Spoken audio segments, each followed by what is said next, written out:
Yabona kakolo yezo mumembele ma anadima adaki penya adi deme sonwanyo ona soyo oye sibo mumeje binene la kamaloba ana ribo na soyo so Oganiri Igbo na soyi lipo Iyom Ifeoma mara Nwadike hey Pomatiki nwanyị ọma Okpara bulugbu ebi nwanyị ezigbo omume o Adịghị ite na nsa Obodo nwa Ada mụrụ n'ụlọ Ọ bụ ezigbo omume Ndị Igbo kwuru si n'otobu na onye si na-eje ọtanyili ya si akụ gbagam Ibe onye na-eme n'elu ụwa n'oge ekwe na-akpọ ya iyo Adanidọra mma Famatiki ibe ọgbala m egwu amala solibe amala solibe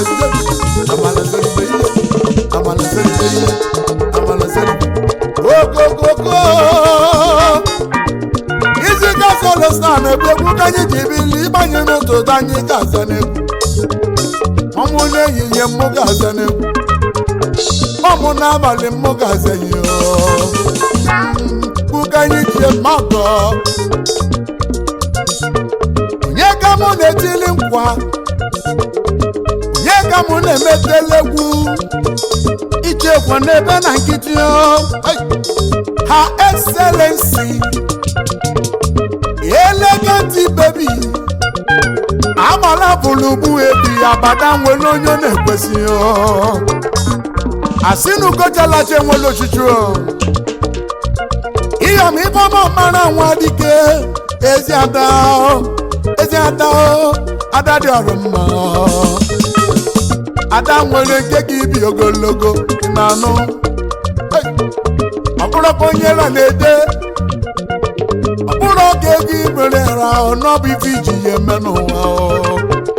How are you affecting lives? Are you a life lifter or destroyer? Thinking on ya. Where did they go? Ezeyon. The man elu wanya na maseje. The man elu wanya na ndosana. Ukwa bona nege wala. Enaga wala na funya. Iyo gogo Ifeoma Nwadike EziAda ni gadio Aide Adani dọrọ mma Iyom Ifeoma Nwadike dio Adịghị ide na-esewanya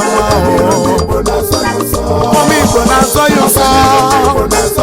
Ifeoma Igbo na-asọ ya ụsọ Ọganiru ndị Igbo na-asọ ya ụsọ Ọganiru ndị Igbo na-adịghị mma Iyom Ifeoma Nwadike Eluru obi gị niile Ụgbọala Igbo mama Makarịa Dubai Ụmụaka Igbo na-ememe ofụma Ị na-enyere ụmụ Igbo aka Afrofesio Papa nọsi ike Ugwu Olisa ndebe Ọbụbụ n'ọlụlụ egwu na-eri Igade mmemme ụwa dịka echi EziAda na EziAda agwụlọ n'ike Sika Solesta na tọlọ Amara nwunye eme coronation Iyom EziAda Ifeoma Okpara Nwadike Ifeomatic orone siba heva higa babia chobia ome onye ọja ngwa egwu omenala asị na agadi nwaanyị adaga ga n'egwu ọma agba omenala Igbo ga-adị omenala abụrụkwa ịgọ mmụọ ma isi ike solo star ife dị mma na ya gbara n'akwụkwọ na na-ajụkwa na-ajụ Ifeomatic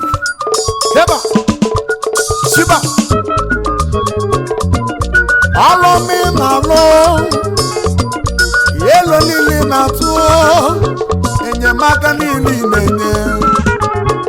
kala Igbo banye dị mma maka ị na-alụ na mba ofesi ị na-emerụ ụmụ Igbo Iyom Ifeomatic ala Igbo banye gburugburu afụgo ọlọmaghị aka na-ekpuchila ọnwa Igbo banye kwuru okwu si na ọnụ na-emegharị emegharị ga-agbalị ụka onye nyere Igbo ka Igbo na-enye owu ihe otu ọ dị Iyom Nigeria and in diaspora na balesiri anya wepụzi ọlọma ịmalụ esi na a ga-echi gị echichi Iyom EziAda dị Igbo mma Iyom is the highest honor ụmụ nwanyị Igbo kachasị ndị ezigbo omume Ifeomatic golibe Ugochukwu tubele gị dị n'isi this very coronation na ọ ga-take place na Basino Hotel Enugu Onitsha Expressway beside the White House Ọka Saturday 21st February 2026 October ka ha na-abụ ndị echi echichi dade EziAda Ifeoma Okpara Nwadike Iyom EziAda dị Igbo mma Ezinne Ojugo Foundation nakwa ekele yo she sending her congratulatory message His Royal Highness Dr. Jesse Ifeoma Joseph Menuba Iyom odogwu ijele nwanyị ọma number 1 worldwide Iyom odogwu ijele gbalụ m egwu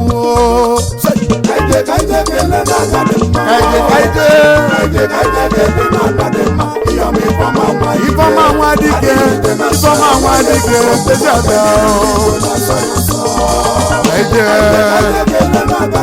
ekele EziAda dị mma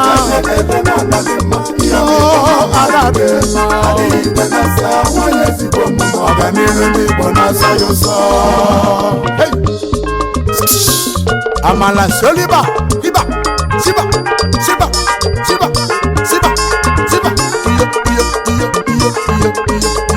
iyo egwu ukwu mmanwụ nwere onye na-etinye eti nwanyị ọbụla nne m ofuma enwere odogwu ukwu ya n'azụ si nyaliba n'ụwa na anya atụ n'ụjọ na anya bụ ụdị onye n'elu ụwa Maazị Sylvester Eustace